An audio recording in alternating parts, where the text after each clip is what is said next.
I just can't wait no more till you come stumbling home in your... Good evening, everybody. We're delighted you can join us for the second episode of Grains of Wisdom, an online webinar in which we will be having insightful conversation about all things to do with Irish whiskey with our award-winning and World Hall of Fame whiskey inductee, Noel Sweeney, Master Distiller and Blender here at Powerscourt Distillery. My name is Caroline Gardner and I'm Marketing Manager here, and I'll be your host this evening. So we hope you're all doing really well out there and keeping your spirits up. What we would like to probably start with is just a little bit of housekeeping. So you will have noticed this evening that you logged in on the Zoom call, and you're all on mute and the video is turned off. So that will remain so over the duration of the webinar. If you have any questions for Noel, please do use the Q&A button at the bottom of the screen. The chat button is already in use there, and that's for general banter. So please feel free to use that and interact with the audience online this evening. So just a little bit about the webinar if you're just joining us this week. Last week we covered the sourcing of ingredients. So we're going to go through the full gambit of the whiskey making process here at Powerscourt Distillery. This evening we're going to cover mashing and milling and mashing. Then in the coming weeks, fermentation, distillation, casking and maturation. The idea, I suppose, or the intention of the webinar, as Noel always likes to say, you know, he would like to make the wonderful world of whiskey accessible to all of our fans and followers, whether you're at the beginning of your whiskey journey or very much along that road and enjoying it. So I suppose just to it only remains for me to say, to hand you over to Noel, and we'll start off with the milling, Noel, and I believe the grain intake process is the first part of that. Hi, Caroline, and welcome to everybody this evening.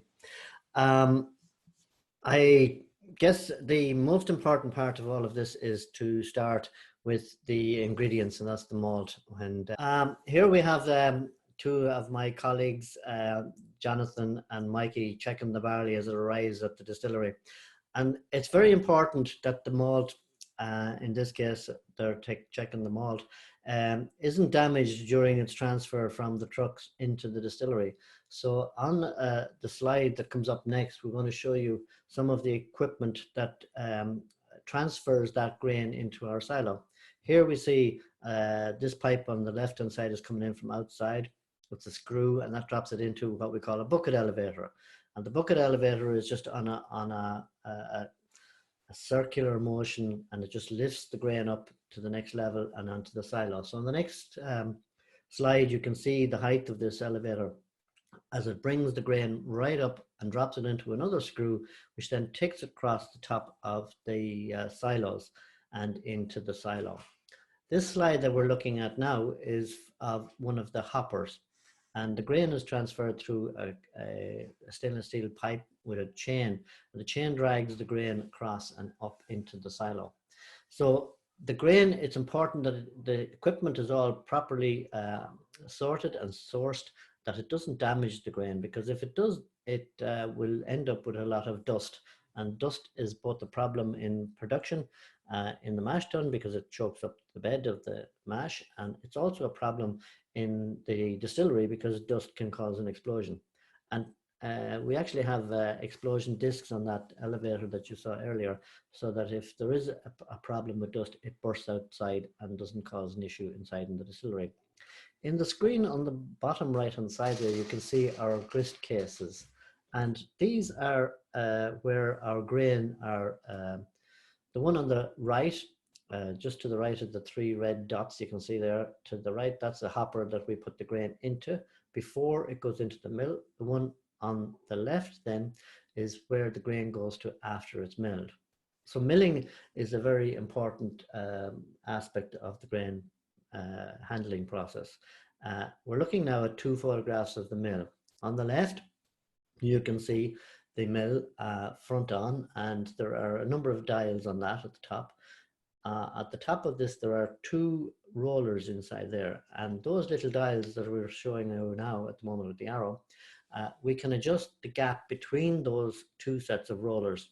And again, at the bottom set of rollers, there are two more dials which we can adjust to give us a different gap size. It's very important that we get the right consistency on milling. In the picture on the right hand side, by the way, you can see the motors that power those sets of rollers. So the gap between the rollers has to be consistent and regulated. And we're talking about, we can, each click of the dial there is about 1/10 of a millimeter in movement on the gap. So the rollers are set up, the original setup of this is that the top rollers are slightly narrower and the bottom roller is wider. This gives us a consistency then on the grist that we're producing. So on the next slide, we show you what comes out of the mill. There's on the right hand side there, you can see two jars, and the one on the right is the malt, and that's the grain as it comes into the distillery. And the one on the left is grist, and this is after it's been milled. And also the photograph on the top left hand side there shows a bigger sample of grist. Now the brown material is the husks and the white material is the flour. And as flour, if you were producing flour for baking, this would be your whole meal almost, because it's just simply ground. And that flour then is what we're trying to convert from starch, which it is, into sugar. So on the next slide, we show you how we measure the consistency in the grain system. So how we do that is, this is what we call a sieve box, and it's split into 4 different top parts. On the right, you have the bottom and the fine sieve. And on the left, you have the coarse sieve and the top of the box. So what we do, we assemble the box with the lid off. We take a sample of our grist and put it in on the top of the mesh, the large coarse mesh. We then put the lid back on, and the operators will shake this vigorously. Now this is a very basic methodology, but it is very effective. So after shaking for a little while, the coarse material, which is mostly the husks on the grain, will be on top of the bigger sieve. In the middle, we will get what we call a medium grind, and that's on the white sieve as shown there. That's the fine mesh. And underneath that, on the bottom of the box, we will have the flour. Now, it's very important that the proportions of these is correct. We want 20% of the sample will be in the top mesh. 70%, which is the bulk of it, has to be on the fine mesh. And on the bottom, we'll have our flour. And that's around 10%. Now, you can be up or down a very little bit on that, but that's the targets. And if you have too much flour, you will have difficulties draining the mash tun when we come to separate the sugars out. And if you haven't enough, you don't get your conversion because you don't have the grist proportions right. So on the next slide, we'll go and look at our mash tun. And our mash tun, we have 3 photographs here of it. The one on the top left gives you an overview of the machine. You can see this stainless steel pipe coming down from the conveyor, and that's where the grain will come in. Now this is our grist coming in here. The grist is then mixed with hot water and it drops into the mash tun. The picture No, just on that, in terms of one of the questions we had coming in, and I'm sure you're going to cover it now, there's 3 waters that come through in this part of the process. So if we could get a little bit more detail on that. Yes, in the mashing process, we're adding water to the grain to create our sugar solution. But there are 3 specific stages. And the first one is to allow the hot water react with the enzymes and the starch, and that produces our sugar. The second one then is where we're draining that water out, and then we start to sparge. And we sparge hotter water on top of the grains, and that is our second water. And then when the fermenter is full, we continue to sparge at a higher temperature, just to make sure that we get all of the sugars that are produced out of the mash tun, and we don't leave any sugar behind, because this is all about efficiency and getting the the efficiency of the mash tun, so we get the right amount of alcohol out. And the only way we can get the alcohol out is that we get the sugar. So, and no, the mash tun, it looks very big there. So perhaps you could just clarify the size of it or the capacity. yeah, the mash tun itself is about 4.5 meters in diameter. And the capacity, we're currently putting in somewhere just under 3 tons of malt. 3 tons of malt should yield 1,200 liters of pure alcohol. And that's about 400 liters of alcohol per ton of malt. That would be kind of standard within the industry. And that depends on the quality of the malt and a particular growing year, as we mentioned in the previous webinar. So if you look into the mash tun there on the bottom left picture, you can see that the floor has a grating on it. And that grating allows us to catch the husk of the malt on the floor. So only the liquid, clear liquid, should go through that. So initially when we add our hot water and grains in, it just lands in on top of the floor, and then it's allowed to settle. Now, there's the temperature of the liquid going in. There's a short video here shows you the rest of that stainless steel bar, and that's the arms or the veins on the bar, and that's on the rake. And the rake spins around, and this is what we call a semi-lauter tun, and that allows us to kind of upset or reset the bed, as we call it, so that we can get a better filtration of the worts. So in the mash tun then, our main objective is, first of all, to create the sugars, which are done using the enzymes that are in malt. And secondly, then to be able to drain that out. Now, depending, and you asked about capacity and size, if you have a high ratio of grain weight to the floor area, you will get a lesser, what we call, if it's very high, you get what we call cloudy wort. The wort won't become clear, and clear wort will give us a more fruity flavored whiskey when we come to the actual fermentation distillation. And the cloudy wort is because there's more solids and because of the weight of solids that are on the bed. So the higher that is, the less fruity and a little bit more bitter that your product will end up being. So it's very important to get that ratio correct. Now, you could decide to have a cloudy wort, and in many years ago, these mash tuns weren't as efficient as these more modern ones, and you would end up with cloudy wort anyway. So it's not as if it's anything wrong with the thing. It just depends on the style that you want to produce.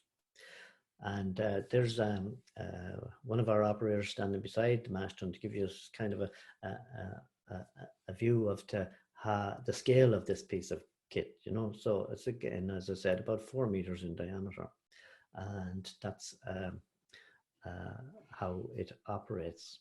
And Noel, perhaps you could maybe give us a little bit of an insight into the difference with, I suppose, with the process for pot still, because the mash bill is different in that, isn't it? Yes, it is. And just before I move on to that, just wanted to just draw your attention to the picture that's up on the screen at the moment. This is the bottom of the mash tun, and that big cylinder in the middle there is what's driving the rake around. And from the bottom of the mash tun is where all the little pipes come to collect all the beer, or the worts, sorry, the sugar solution, and that's passed through that heat exchanger, that blue piece of kit. That heat exchanger, because it was started at about 65 degrees, we have to reduce the temperature of the worts down to somewhere around 26, 27 degrees to start fermentation. So it's important that we cool it. And in cooling the wort, we're actually heating the water that's going into the next mash. So there's a bit of a heat recovery going on that heat exchanger. So yes? No, just in terms of this aspect of it, just a question in there from Alex. Does the copper have much of an influence on this particular piece? Not a bit. Okay. The copper is, the copper there is for, to make it look lovely. It hasn't any function as such like it does in the stills. And the stills, it has a much more important function, which we'll get to when we do a talk on distillation. I interrupted you there. You were coming to just maybe the differences in the process with pot still. Yes. Now, in pot still production, you're using barley and malt. So to do that, the GI for Irish whiskey and the technical file states that you have to use a minimum of 30% malt and also 30% barley. And you can have any proportions you like after that. And in our case, the last batches of pot still that we've produced have been a 60-40 blend. But you can also use up to 5% of other cereals. And that brings me to something else which we talked about in the last webinar. We probably will end up using a little bit of rye, but you could also use oats, as you mentioned earlier, with whole grains. You can add in, and that can improve things like the separation in the mash tun. But making pot still is more difficult because barley hasn't got the enzymes in it the same way as malt does. So when you grind it, you need to grind it a little bit finer, and it's a little bit more energy usage. But when you have that done, then we transfer it not into the mash tun directly, but into a different vessel called conversion tank. Now, in the conversion tank, we've got a big stirrer to keep the thing in motion. We also add some enzymes along with the malt. Even though the malt enzymes are there, we still need others because we've also got some longer chains of starch and other compounds in there that we need to break down, and proteins and stuff like that.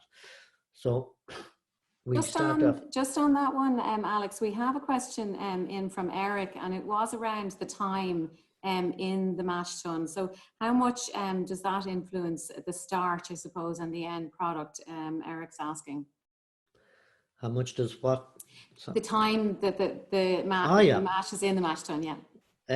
Well, the time is very much, there are a couple of things. In the mash tun, we're talking about mostly about yield and about making sure that we get the complete conversion of the starch into sugar.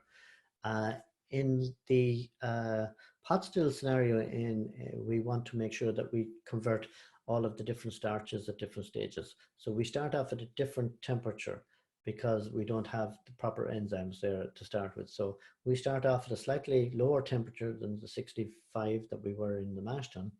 And we step that up then to 64 and finally up to, I think, 70, 72 degrees.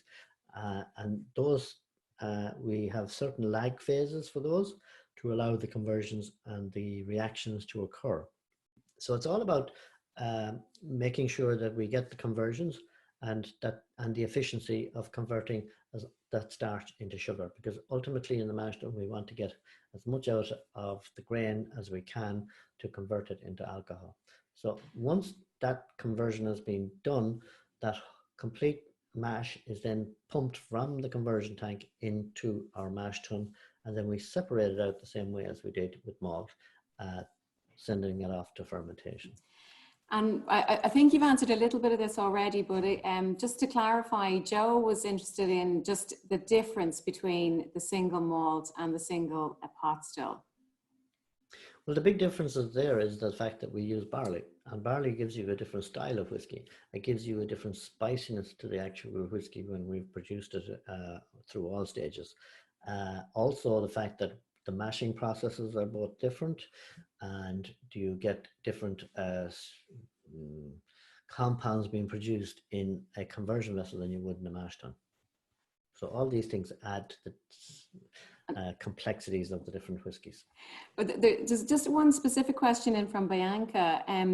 Why can you only use 5% of other cereals? She's asking us. This is a bit of a topic for debate over here in Ireland, because in traditional settings sometimes this figure has been higher, but currently in the technical file it is a maximum of 5% of other cereals, and that's what's in the technical file, which is part of the geographical indication, which is the legislation under which Irish whiskey is defined as Irish whiskey. Definitely, Carl is agreeing with you there, and Noel, you'd be the expert on that, having contributed to the GI file. So we'll take your word on it. There's just another question there around the length of time that the barley is stored in the silos. Does that affect it, or does it have to be used straight away? Well, when the barley is taken off the field initially, it is dried, and it's dried to a moisture content of around about 12%. And at that amount of water in the grain, it will not go off. In other words, it won't rot, it won't heat when you put it into a silo. If you put it in straight off the field, it will. So by drying it, you're able to hold on to it for a couple of years at least. Now, with malting companies, they would generally use all of the barley that they buy in within the year, and the harvest starts in the second week of August and finishes in a 2-week period. The barley that we use for pot still is similarly harvested around the same time, and again it's dried slightly and stored, and that's the way we get it. So we get barley in at around anything between 10 and 7% moisture content. Malt we get in at about 4.5% content, and that's why we have to juggle around with the settings on the mill to get the grind right. But once that it has been dried from the initial moisture content, and again that depends on the weather when it's harvested, how much drying is needed to bring it down to that moisture content. But it's all about that moisture content. If that's right, you can store it for quite a while. Great, thanks for that, Noel. I think we covered quite a lot there. Very informative. As usual, everybody is wanting to know what's in your glass and which your favorite for Cullen expression is. And I know you've heard you say before, it's like choosing, your favorite child. But just before we come to that, there is an interesting question here. Perhaps you could answer. Is whiskey actually gluten-free? That's come in from... That's a very good question. This used to be the bane of my life when I used to have to fill in specifications for the supermarkets online, and every time they would ask you what the ingredient says, it's malt or barley. So barley has gluten in it, as everybody who suffers from as a celiac would know, and barley is the main ingredient in the production of whiskey. So when you then go through the process of these specifications, it will always hop up as, why haven't you got it in as an allergen? And that is because as we process that barley, first of all malting it, and then we mill it, then we mash it, as we just spoke about there now. And the mashing involves converting the starch that's there into sugar. We take the sugar out, we leave the rest behind, more or less. We then take that sugar and convert it into alcohol in a brewing process in the actual fermentation. And then I think the most important separation technique that's used is that we distill it. And we don't distill it just once or twice in most cases, but up to 3 times, as we do in Powerscourt. So having it distilled 3 times, we've no gluten in the spirit. And the spirit then goes off and is matured in wood, and there's no gluten, thankfully, in wood. So your whiskey has no gluten in it, so drink up. It's not going to give you a bit of trouble. I'm sure there's lots of celiacs out there who'll be very glad to hear that, Noel. I just had a question here from Grisha, which I missed, sorry, earlier. So she was saying, if you're doing any specials, I think it is, from malt, barley and rye, how do you proceed the mashing of each grain? Mashing these together, or do it separately, which are further mixed in? Makes sense. Yes. Well, I mean, it's the obvious question. Do you mash them together or separately? I think that's the question, really. In our case, we would mash them together. Okay. And basically because you need the enzyme in the malt to do a certain amount of conversion. And so it's also, when you're producing grain whiskey under the law or under the technical file, you have to use malt to make Irish whiskey. So you have enzymes there, and you should at least, and it's easy to use them when they're there. So you just treat the malt as an additional source of enzymes. Okay, and great. And just one last one then. And I mean, it is a little bit of a precursor to next week because we are doing a full topic on fermentation. But Carl has asked if you use any natural yeast for the fermentation of the wort, or is there a specific yeast that you use or reuse from previous fermentation? And we don't recycle the yeast. And I used to do that many years ago when I was starting off in this whole spirits industry. We used to recycle the yeast and acid wash it at the time. But in the whiskey industry, you want to produce, it's an awful lot about consistency. And we mentioned this in the last webinar about the ingredients that we use. Yeast is a very important part of that. And you don't want your yeast strain. We're all talking about that dreaded coronavirus at the moment, and some people talking about the strains, and it will mutate and change in the community. And they say there's about 3 different strains viral in Ireland at the minute. Anyway, similarly with yeast, if you use the yeast and reuse it, it will mutate, it will change. It's just a natural process. So what we do is we source our yeast from a supplier who maintains the consistency and maintains the DNA of that yeast so that it can be the same yeast day in, day out. And it's very important in anybody that's involved in control or quality that you minimize the variations that you have, and that is one of the key ones. Great. Well, no, we have a bit of interaction here, so maybe just a few more questions. Let me see here. Alan had one. Is there Irish whiskey not distilled 3 times, a la Scotch? I think he's talking about double distillation there. Again, we'll be coming to that in a topic in itself in a few weeks' time, but maybe just a quick answer on that. The history books show that Irish whiskey was both distilled twice and 3 times. Don't forget the Scotch learned how to make whiskey from the Irish. It was just that the Irish industry collapsed for various reasons, and I'm not going to go into that now, maybe another night. And when Irish whiskey started to make its revival back in around 1980, or slightly before that actually, around the 1970s, the industry was owned by one operator. And basically to differentiate it from the now or then popular Scotch, they came up with this, and it was the way that they were making whiskey, that all Irish whiskey was triple distilled. They also said that all Irish whiskey was not peated. Now, under the legislation that governed the production of Irish whiskey, there's no mention at all about it being double distilled or triple distilled or peated or non-peated.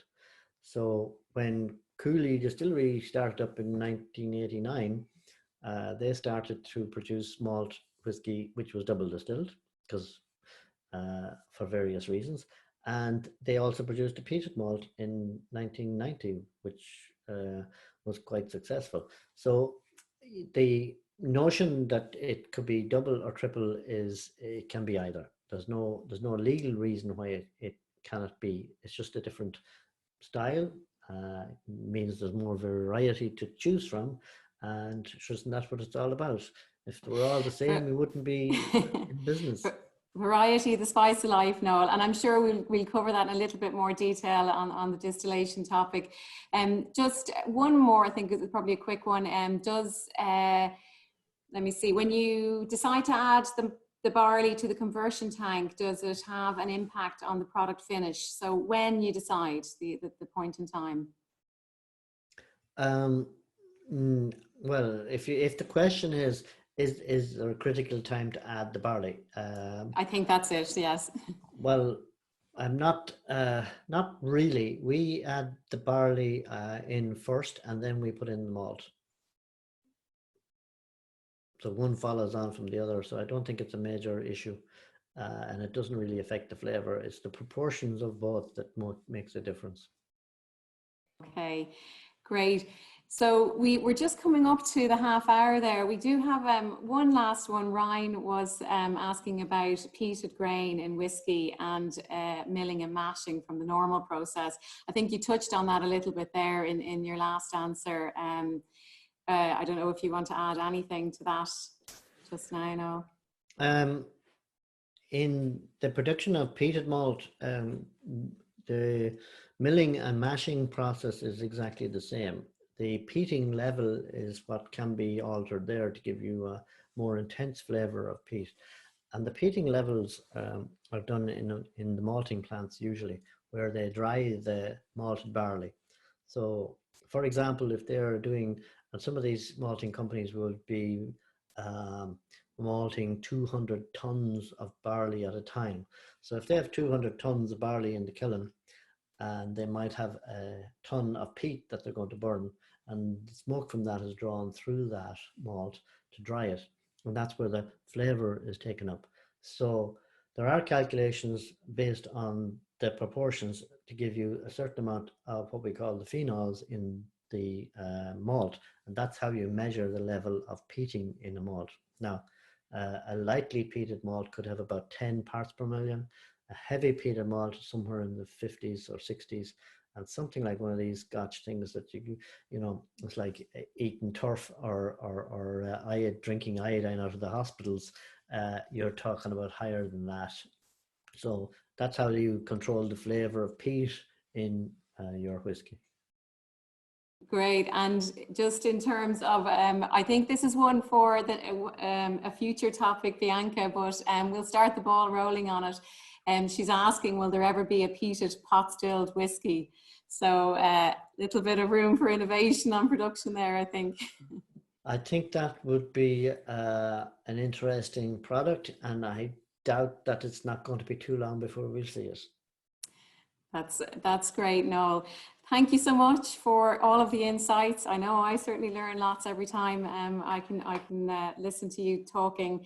With over 30 years experience, you certainly do give us your grains of wisdom.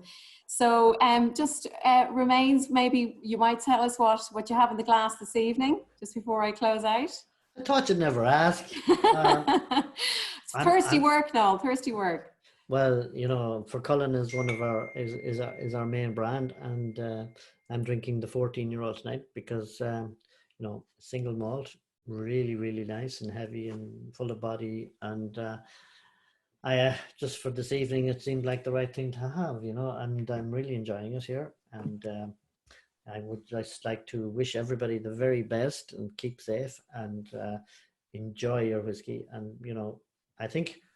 You'd probably tell them anyways that the shop is open, but you have to bring online, like, you know, you can't rock up there now, unfortunately, because of this current emergency. But I hope you're out there enjoying a nod for Cullen and enjoying that's absolutely right, Noel.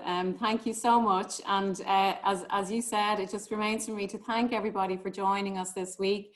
If you have registered with us, you will get an automatic registration for next week. But don't forget to tell friends and fans, whiskey enthusiasts who can join us. We'll be covering fermentation next week. And do join us on all our social media channels. And the webinar itself will be available on our YouTube channel over the coming days. So as Noel said, don't go low on your Cullen levels. The shop is open online at powerscourt.com, as well as all our trade partners, James Fox, Mulligan's, Celtic Whisky Store, to name but a few. So stay well, stay safe, and thank you for joining us. Sláinte. Sláinte.